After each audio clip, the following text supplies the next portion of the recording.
on a little walk to the river. I've already been blown.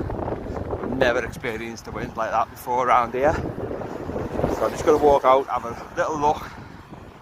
Safety obviously in mind. Just see what it's like. Back on in a second, hopefully. I've turned the corner. And it's unbelievable winds. Just walking down now, and obviously we're going to try and have a little look and try and stay as safe as possible.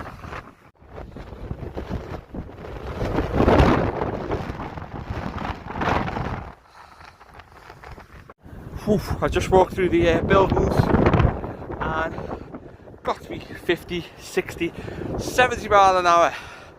Never felt that type of wind before. I'm just going to do some videos of the Mersey now, and then I'm going to get away from here because I think it's getting even worse.